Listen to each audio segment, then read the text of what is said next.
కేటీఆర్ గారు రేవంత్ రెడ్డి గారు నీకు దమ్ముందా అంటుండు. దమ్ముంది కాబట్టి కొండారెడ్డిపల్లిలో సాధారణ రైతు కుటుంబంలో పుట్టి ఈ రాష్ట్రానికి ముఖ్యమంత్రి అయిన రేవంత్ రెడ్డి గారు. దమ్ముంది కాబట్టి నేను మీ నాన్నను అసెంబ్లీ ఎలక్షన్లో ఓడగొట్టి మీ నాన్నను 13 నెలల నుంచి వెళ్ళి ఫామ్ హౌస్లో పడుకుంటాడు చేసిండు. దమ్ముంది కాబట్టి పార్లమెంట్ ఎలక్షన్లో మీకు డిపాజిట్ రాకుండా చేసిండు. దమ్ముంటే నన్ను అరెస్ట్ చేయమన్నాడు. రేవంత్ రెడ్డి నిన్ను అరెస్ట్ చేయించాడు. నువ్వు చేసిన తప్పుల వల్లనే చట్టం తన పని తను చేస్తుంది. చట్ట పరిధిలో నీకు శిక్ష పడుతుంది. కానీ రేవంత్ రెడ్డి వ్యక్తిగత కక్ష నీ మీద ఏం లేదు. ప్రజా సమస్యల మీదనే కొట్లాడింది తప్ప నీ పైన వ్యక్తిగత కక్ష రేవంత్ రెడ్డి గారికి ఏం లేదు. ప్రతిదానికి దమ్ముందా అంటున్నాం.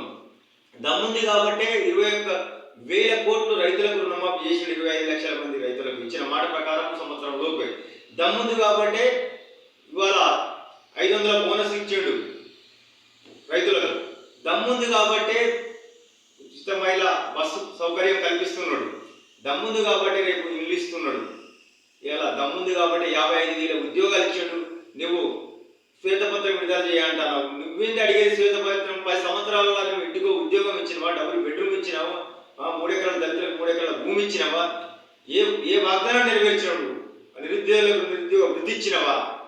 ఏమైనా అంటే దమ్ముంది అంటున్నావు. దమ్ముంది కాబట్టి ఇలా రాష్ట్ర పరిపాలన ప్రజా పరిపాలన జరుగుతుంది.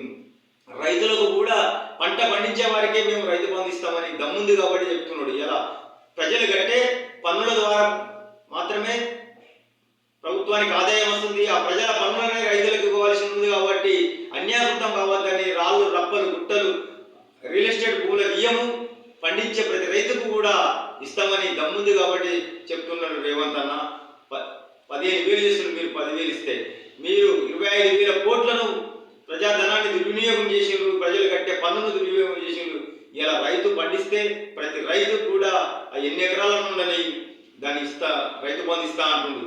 ఇలా అనేక పనులు రైతుల గురించి చేసుకుంటూ వస్తున్న రేవంత్ రెడ్డి నీకు దమ్ముందా అంటున్నావు. నీకు దమ్ము ఎక్కడ చూపించాలో చెప్పు. నువ్వు చెప్తే అక్కడనే చూపిస్తాడు. ఆ దమ్ము మేము చూపిస్తాము కార్యకర్తలము. నువ్వు అధికారం పోయింది అని చెప్పి ప్రజలను రెచ్చగొట్టడం, రైతులను రెచ్చగొట్టి ఏదో నీవు ఉనికి అనుకుంటున్నావు తప్ప నువ్వు మది భ్రమించి మాట్లాడుతున్నావు. దమ్ము అనేది నీకు ప్రశ్నించడము ధర్మం కాదు. ఇంకా 4 సంవత్సరాల సమయం ఉంది రేవంత్ అన్నకు. ఆ 4 సంవత్సరాలలో మీకు దమ్మేందో చూపిస్తాడు. వచ్చే ఎన్నికల్లో మిమ్మల్ని మట్టి కనిపిస్తాడని. ఖబర్దార్ కేటీఆర్.